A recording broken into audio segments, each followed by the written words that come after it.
A lo largo de mi vida en internet he aprendido que hoy día es más fácil hablar mal de la religión de una persona que de sus gustos personales. Y es que no sé qué pasa con una inmensa mayoría que se apasiona y se toma como ataque personal la crítica o incluso gente tan extrema como los fans de One Piece que a veces ni siquiera es que hables mal de su anime, sino que con solo decir que no te gustó ya es suficiente para recibir una tormenta de insultos. Muy cerca de ese fandom se encuentran los fans de los juegos de From Software, quienes tienen como una especie de regla extraña en la que nada, absolutamente nada de lo que haga Miyazaki es malo, todo es perfecto y cualquier juego que quiera incursionar en el género será tan solo una copia barata. Cuando se anunció Lies of P, llegó una horda de estos especímenes a gritar, golpear y patalear, jurando que no, que este juego tenía toda la pinta de ser únicamente una copia de Bloodborne y no sé qué tanto más, teniendo como ejemplo al referente de este fandom elitista y cerrado como el youtuber Acre, por ejemplo, quien su contenido se basa enteramente en defender a capa y espada todo lo hecho por Miyazaki, mismo que desde el demo ya juraba que este juego iba a fracasar estrepitosamente porque no sería más que la sombra de Bloodborne, pero al menos es bueno ver que este juego ha sido tan pero tan grande que no le quedó más que sacar un video diciendo que estaba equivocado y aceptando la grandeza del mismo, cosa que le aplaudo bastante. A lo que voy con todo esto es que sí,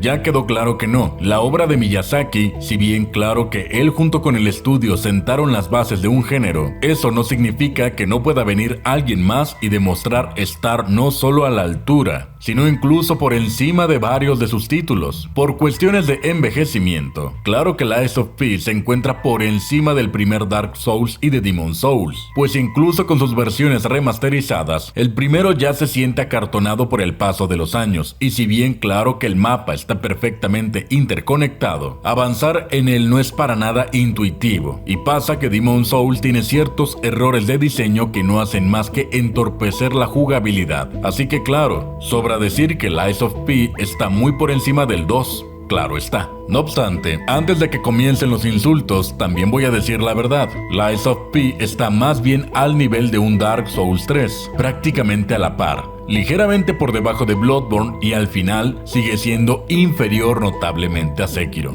Ese es el lugar que hoy bien ganado tiene Lies of P. Así que después de todo esto, me encantaría contarte parte por parte todo lo que me ha enamorado de este increíble título. Así que sin más por el momento, ahora comenzamos.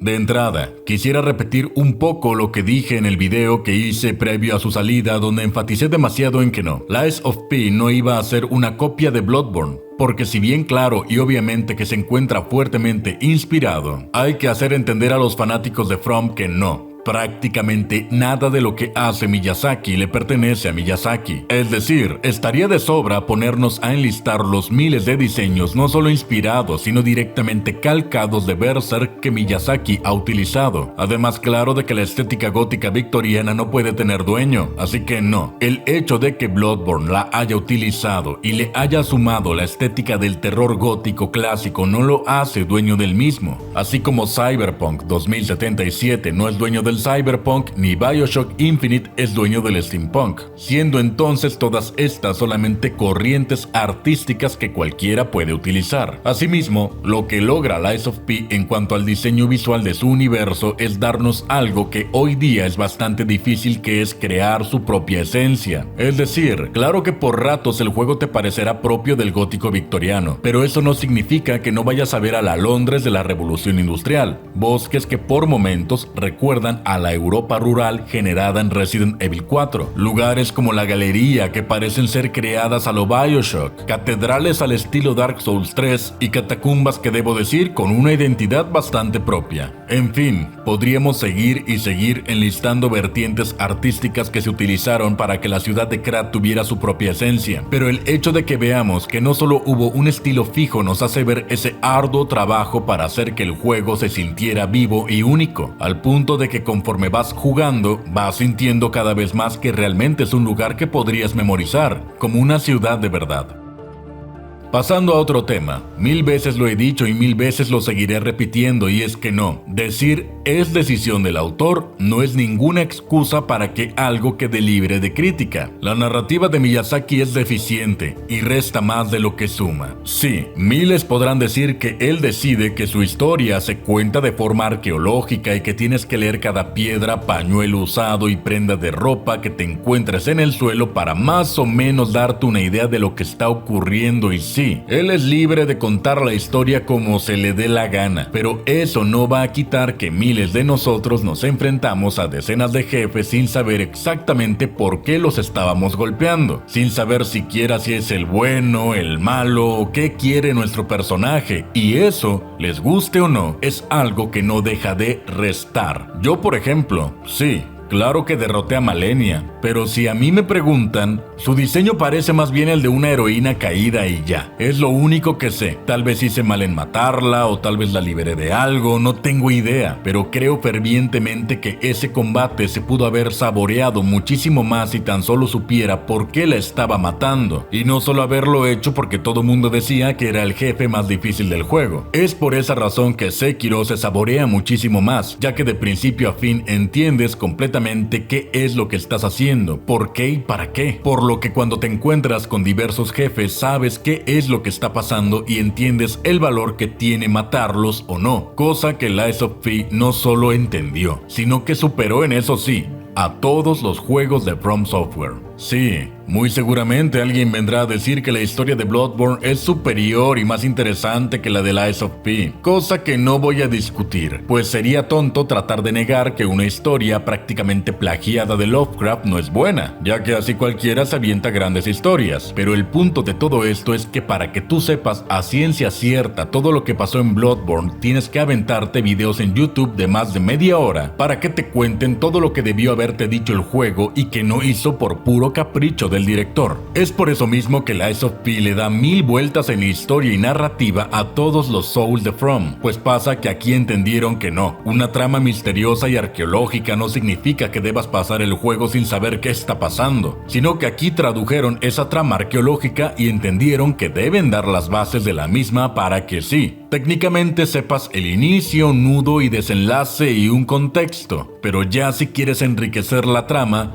ahí sí puedes explorar, leer y buscar todo lo que quieras, utilizando entonces la base que te da el juego como un incentivo. Pues créeme, dan muchas más ganas de ahondar sobre algo que más o menos sabes que sentirte invitado a investigar sobre algo que ni siquiera sabes de qué trata. Esta accesibilidad y amabilidad para contarle la trama al jugador se ve reflejada en otro apartado. Y es que a diferencia de los Souls de From, donde una misión secundaria podría empezar y no tienes ni idea de dónde termina, aquí el juego te va marcando con quién tienes que hablar para continuar con alguna misión secundaria. Cosa que se agradece, ya que no tiene nada de divertido andarte acordando y buscando NPCs que ya no sabes ni dónde se encuentran, sino que aquí el juego te deja iniciar una misión secundaria y ya después te muestra dónde puedes continuarla. Pasando ahora al apartado de la jugabilidad, creo que no he jugado desde Sekiro un título más justo que este, pero al mismo tiempo tan complicado como aquel. Así que déjame explicarte. Fue refrescante ver que no se trataba de otro Souls donde la técnica podría ser rodar y golpear, sino que de la misma forma que hizo Sekiro, este juego te obligaba a entender que no vas a poder correr del enemigo, sino que lo tienes que encarar por completo, siendo premiado por los parries perfectos, por ejemplo. Además de que debes estar lo suficientemente cerca del mismo para tumbarlo cuando su guardia esté baja para después entonces poder atacar de forma letal. Así que jugando ese título, verás que si algo no tiene, ese algo es el perdón, ya que el margen de error es mínimo y prácticamente nulo, pues un error puede dejarte a merced de un combo del enemigo que si no tienes toda la salud, terminará por hacerte un insta-kill. Pero pasa algo interesante y es que esta tolerancia cero que tiene el juego tiene de hecho todo el sentido del mundo hablando de forma narrativa. A lo largo del juego se nos especifica que las marionetas, al menos las de élite, son piezas prácticamente perfectas, capaces de ejecutar órdenes de forma inequívoca, y por eso tienen tiene todo el sentido del mundo que de forma canónica, Pinocho atraviese todo este camino de enemigos con la mayor perfección posible, precisamente por su propio diseño. Otro de los grandes aciertos en este título es que entendieron que no hay ninguna necesidad de hacer que, aparte de que el camino entre jefe y jefe sea difícil, que créeme, por ratos lo es gracias a los minijefes. Entendieron que no hay ninguna necesidad de hacerte pasar un calvario únicamente para que vuelvas a intentar acabar con el jefe, y es que cosas tan sencillas como un punto de aparición cerca de este se agradece bastante, ya que, por ejemplo, contándote mi propia experiencia, yo no abandoné Demon's Souls por difícil, sino que lo hice porque cada que quería volver a intentar derrotar al jefe del pantano tenía que atravesar todo el lugar por completo. Y la verdad es que si a eso le sumas que ni siquiera sabía qué estaba haciendo, menos ganas aún tenía de volver a atravesar 1000 veces ese camino. Lies of P entiende que no hay necesidad de generar falsa dificultad haciendo que el camino sea tardado, laberíntico o infestado de enemigos, sino que tan solo te deja apreciar de su diseño artístico mientras al mismo tiempo te abres paso a través de enemigos que no te van a destruir de un golpe como si de jefes se trataran. Cosa que me parece curiosa, pues he visto gente criticar el juego por ser demasiado lineal. Algo a lo que yo no le veo absolutamente nada de malo, ya que 1000 veces prefiero un juego lineal que otro que esté tan enredado que sí o sí tienes que ir por una guía para saber cómo continuar. Créeme que tengo muchas ganas de hablar de la historia como tal de Lies of P, e incluso me gustaría hacer un video contándola toda, pero bueno, eso ya será cosa de ver en los próximos días. Así que bien, ahora toca hablar de los puntos negativos que, más allá de ser verdaderamente malos, los veo más bien como puntos de mejora. Tal como previamente te dije, la verdad es que el camino desde el inicio del nivel hasta llegar al jefe no es nada del otro mundo, y por el contrario, te permite apreciar visualmente todo lo que el juego tiene por ofrecer. Sin embargo, el detalle de esto se encuentra en la etapa final, ya que personalmente, cuando llegamos a la isla de los alquimistas, la historia está en tal punto clímax que desanima bastante que llegue la zona de transición más floja del juego, ya que la verdad no me hubiera molestado que se recortara esta zona, y que yo hubiera llegado mucho antes con la jefa del nivel y luego con el entre comillas último jefe, ya que lo que pasa en esa parte del juego hace que te coman las ansias por saber cómo va a continuar. Pero a cambio de ello, lo que ofrece es esta sección del juego con pasillos y pasillos llenos de enemigos que, créeme, no es que sean difíciles, pero para el punto en el que va la historia, nada de ganas dan de matarlos, y desde mi experiencia, tan solo pasé de largo de ellos, pues nada que quisiera perder mi tiempo ahí. No sé si es únicamente percepción mía, pero personalmente considero que el juego tiene una curva de dificultad un poco pronunciada. Y es que en sí casi todo el juego me pareció aceptable en dificultad, con algunas cuantas subidas entre jefe y jefe, pero pasa que para la segunda ocasión que te enfrentas a la Hermandad del Conejo Negro, personalmente percibí un combate totalmente desequilibrado, ya que a diferencia de, por ejemplo, las sombras de Bloodborne, donde estos enemigos sí están coordinados para hacer un combate de 3 contra 1, en Lies of P se siente demasiado desordenado y por ocasiones se percibe como un poco de suerte el daño que recibas, ya que a veces muchos golpes vienen por la espalda, por ejemplo. Asimismo, casi lo mismo podríamos haber dicho de el jefe final, la marioneta sin nombre, pero bueno, bien o mal, es un jefe completamente opcional, mismo que si bien es requisito para sacar algún final bueno, pues técnicamente puedes elegir no pelear contra este último enemigo, ya que pasa que con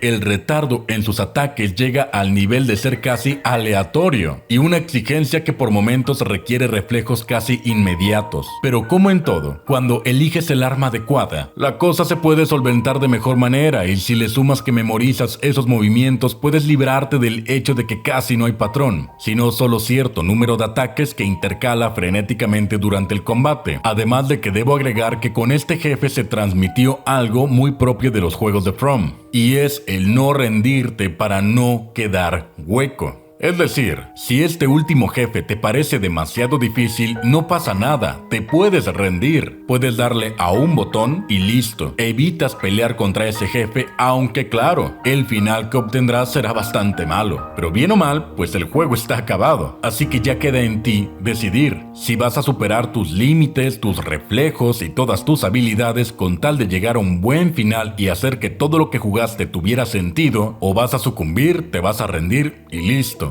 Bien o mal, acabaste el juego. En fin, creo que quedan muchas cosas más por decir. Yo sigo maravillado con el potencial que tiene esta posible nueva franquicia, con su propia esencia y con todo un escenario perfecto para hacer una de esas sagas que se vuelven memorables, pero que sobre todo demostró que no. Miyazaki y From Software no eran insuperables. Ayúdame a hacer crecer esta comunidad suscribiéndote y activando las notificaciones. Ahora, sigue tu senda.